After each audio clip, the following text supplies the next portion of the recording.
আপনি কি জানেন পৃথিবীর ইতিহাসে সবচেয়ে বেশি বোমা ফেলা হয়েছে কোন দেশে? এটা ভিয়েতনাম নয়, গাজা নয়, এটা আফগানিস্তান বা ইরাকও নয়। এই দেশটির নাম লাওস। 9 বছরে প্রতি 8 মিনিটে একটি করে বোমা ফেলা হয়েছে এই দেশে। সব মিলিয়ে 20 লক্ষ টনেরও বেশি বোমা। সবচেয়ে আশ্চর্যের বিষয়, দেশটি কোনো দেশের সাথে যুদ্ধে না জড়িয়েই এই ভয়াবহ রেকর্ড ধারণ করেছে। চলুন বিশ্বের ইতিহাসে সবচেয়ে বেশি বোমা বর্ষিত এই দেশের গল্পই আজ জানি। ইতিহাসের সবচেয়ে বেশি বোমা বর্ষণের অভিজ্ঞতা নিয়ে আজও ক্ষত বিক্ষত দক্ষিণ পূর্ব এশিয়ার ছোট দেশ লাওস। 9 বছর মাত্র 8 মিনিটের ব্যবধানে আকাশ ফুঁড়ে নামত আগুন। 1964 থেকে 1973 সালের এই কম্বোডিয়ান আকাশপথ জুড়ে আনুমানিক 2 মিলিয়ন টনের বেশি বোমা ছড়িয়েছিল যুদ্ধবিমান, যা দ্বিতীয় বিশ্বযুদ্ধের পুরো বোমা বর্ষণের পরিমাণকেও ছাড়িয়ে গেছে। আল জাজিরার হিসাব বলছে, টানা 9 বছর ধরে দিনে গড়ে প্রতি 8 মিনিটে একবার মৃত্যুচ্ছায় নেমে এসেছিল লাওসের উপর।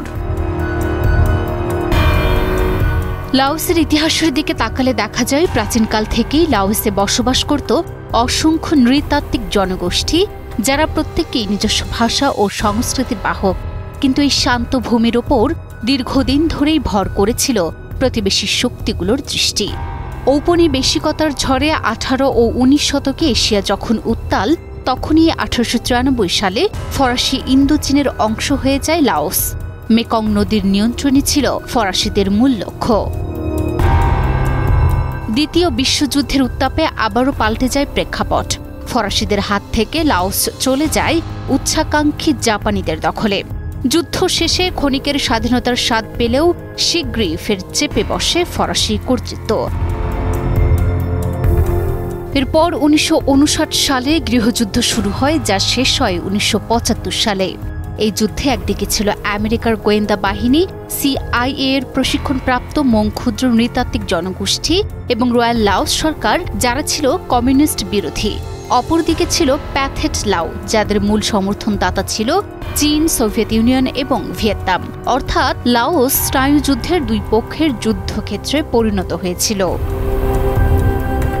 ভিয়েতনামের যুদ্ধের সময় মার্কিন যুক্তরাষ্ট্র এই ছোট্ট দক্ষিণ পূর্ব এশীয় দেশে 2.26 মিলিয়ন টনের বেশি বোমা ফেলে, যা বিশ্বের সবচেয়ে বেশি বোমা বর্ষণের রেকর্ড। এটি পার ক্যাপিটা হিসেবে বিশ্বের সর্বোচ্চ এবং এখনও দেশের 25% এলাকায় অবিস্ফোরিত বোমা লুকিয়ে আছে, যা বছরে 20 থেকে 50 জনের মৃত্যু ঘটায়। এই গোপন যুদ্ধ লাওসকে একটি জীবন্ত মাইনফিল্ড বানিয়ে দিয়েছে, যা আজও অর্থনীতি ও জীবনযাত্রাকে ক্ষতিগ্রস্ত করছে।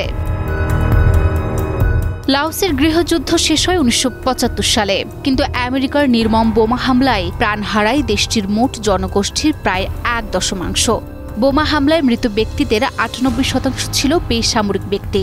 প্রায় 7.5 লাখ মানুষ বোমা বর্ষণে আহত হয়েছিল, যারা পরবর্তী জীবনে বোমা হামলার দুঃসহ স্মৃতি সঙ্গী করে বেঁচেছিলেন। 4 ভাগের 1 ভাগ মানুষ শরণার্থী হয়েছিলেন এই বোমা হামলার কবল থেকে বাঁচতে। এই গোপন যুদ্ধ ভিয়েতনাম যুদ্ধের অংশ ছিল, যেখানে লাওসকে নিরপেক্ষ বলে ঘোষণা করা হলেও এটি হয়ে উঠল বিশ্বের সবচেয়ে বড় বোমা পরীক্ষাগার। গিনেস ওয়ার্ল্ড রেকর্ডসও স্বীকার করে লাওসই সবচেয়ে বোমা ক্ষতিগ্রস্ত দেশ। লাপাজের ঠিক পাশেই দাঁড়িয়ে আছে এমন এক কারাগার, যা কারাগার হলেও বাইরে থেকে মনে হয় পুরোপুরি এক কর্মচঞ্চল ছোট্ট শহর। নাম সান পেদ্রো জেল, যেখানে কয়েদিদের চারপাশে ঘুরে বেড়ায় হোটেল, নাপিত, খাবারের দোকান আর দর্শনার্থীরা।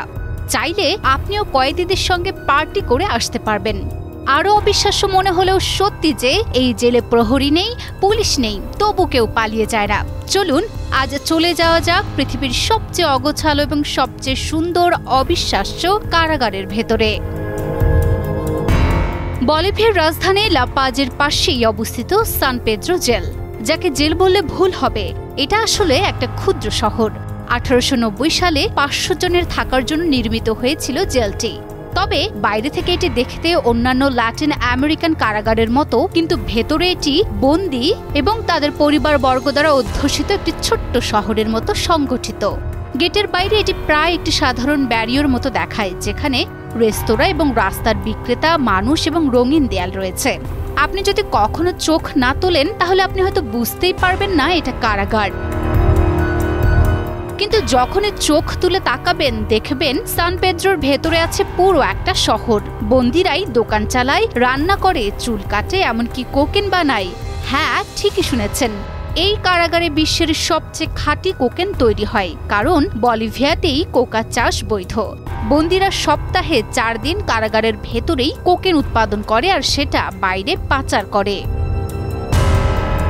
1996 সালে ব্রিটিশ নাগরিক থমাস ম্যাকফাডেন এই জেলে বন্দী হয়েছিলেন কোকেন পাচারের দায়ে। তিনি প্রথম বিশ্বের কাছে ফাঁস করেন সান পেদ্রোতে কয়েদিরা সেল কিনে বিক্রি করে, এমনকি পর্যটকদের গাইড করে টাকা আয় করেন। তার জীবনী থেকে লেখা বই মার্চিং পাউডার বিশ্বব্যাপী বেস্ট সেলার হয়। আরও শুনলে অবাক হবেন যে এখানে বন্দীদের স্ত্রী সন্তানরাও থাকেন। প্রায় 500 এর বেশি শিশু কারাগারের ভেতরেই বড় হচ্ছে। তারা বাইরে স্কুলে যায়, আবার সন্ধ্যায় ফিরে আসে বাবার কাছে কারাগারে। এটি বিশ্বের একমাত্র কারাগার যেখানে বন্দীকে ঢোকার আগেই টাকা দিয়ে ঘর কিনতে হয়। বন্দীরা নিজেদের টাকা দিয়ে কারাগারের ভেতরে থাকার জায়গা কেনা বা ভাড়া করতে পারে, যার মূল্য $50 থেকে $5000 পর্যন্ত। আর যাদের টাকা নেই তারাও হাল ছাড়েন না, জেলের ভেতরেই কাজ করেন। জুতা সেলাই, রেস্টুরেন্ট, রান্না, দোকান চালানো, উপার্জিত টাকা দিয়ে নিজের সেলই ভাড়া করেন, নিজেই উন্নত করেন। মোট কথা, যাদের টাকা নেই তাদের জন্য আছে লা পোস্টা বা সবচেয়ে নোংরা, সবচেয়ে ভয়ঙ্কর সেকশন। আর যাদের পকেট ভারী তারা জেলের ভেতরেও পাঁচতারা জীবন কাটান। অনেক সময় বন্দীরা কারাগারের বাইরে অবাধে ঘুরে বেড়ায়। আজও সেন্ট পেদ্রোতে জেলে প্রায় 3000 কয়েদি বাস করেন। কিছু ক্ষেত্রে কারাগারের ভেতরকার জীবন এতটাই সহজ এবং আকর্ষণীয় যে মুক্তিপ্রাপ্ত কয়েদিরা কারাগার ছেড়ে যেতেই চায় না। যে প্রাণীকে আমরা আজ মানুষের সবচেয়ে বিশ্বস্ত বন্ধু বলি, তার পূর্বপুরুষ ছিল মানুষের সবচেয়ে বড় শত্রু। হ্যাঁ, কথা বলছি কুকুরের।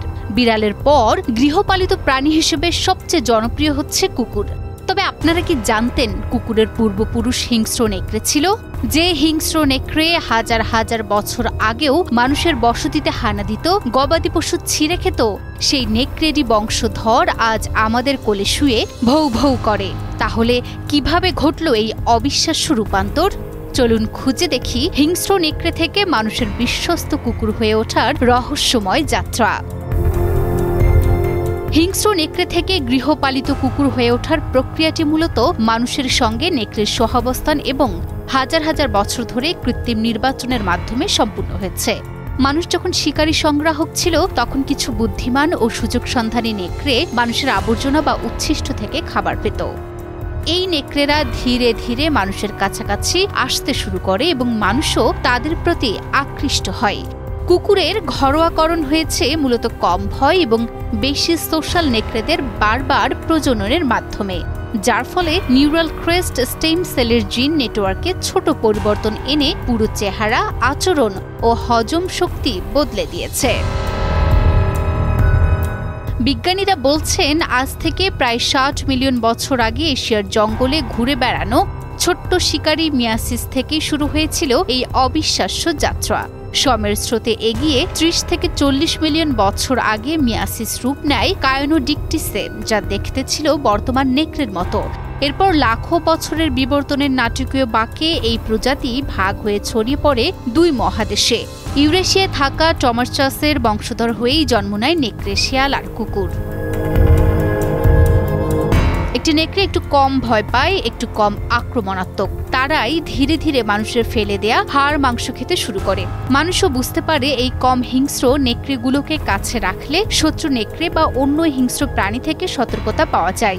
এভাবেই শুরু হয় প্রাকৃতিক নির্বাচন আর মানুষের কৃত্রিম নির্বাচনের দারুণ খেলা।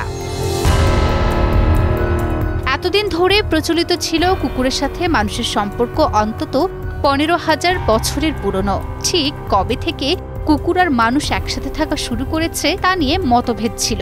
তবে 2015 সালে সুইডিশ জিন তত্ত্ববিদ পন্টাস স্কোগলুন্ড সাইবেরিয়ায় পাওয়া নেকড়ের ফসিলের জিনের উপর গবেষণা করে দেখিয়েছেন কুকুরের পূর্বপুরুষদের শিকারের সঙ্গী হিসেবে প্রায় 36,000 বছর থেকে 40,000 বছর আগে থেকে ব্যবহার করা হতো। কিছু গবেষক মনে করেন নারীরাই প্রথম হয়তো নেকড়েকে পোষ মানিয়েছিল। তবে বন্দি বানিয়েই হোক বা নেকড়ে সদিচ্ছায়, যাযাবর আদিম মানুষেরা যখন এক অঞ্চল থেকে আরেক অঞ্চলে পাড়ি দিয়েছে, এই নেকড়েরা তখন মানুষের সঙ্গী হয়েছে। এই সফর সঙ্গী, শিকার সঙ্গী নেকড়েরাই কালক্রমে তাদের হিংস্রতা হারিয়েছে। মানুষের সাথে থাকতে থাকতে তাদের বারবার প্রজননের মাধ্যমে শারীরিক ও মানসিক পরিবর্তন ঘটে। যেমন তাদের দাঁত ছোট হয় এবং মুখের গঠন পরিবর্তিত হয়। লোমের রং, প্যাটার্ন এবং গঠনে পরিবর্তন আসে, যা নেকড়েদের মধ্যে দেখা যায় না। তাদের আচরণে হিংস্রতা কমে যায় এবং তারা মানুষের প্রতি আরও বেশি অনুগত ও বন্ধুত্বপূর্ণ হয়ে ওঠে। এই দীর্ঘ বিবর্তনের পথ ধরেই আজকের গৃহপালিত কুকুরের জন্ম হয়েছে, যারা মানুষের শ্রেষ্ঠ বন্ধু হিসেবে পরিচিতি লাভ করেছে।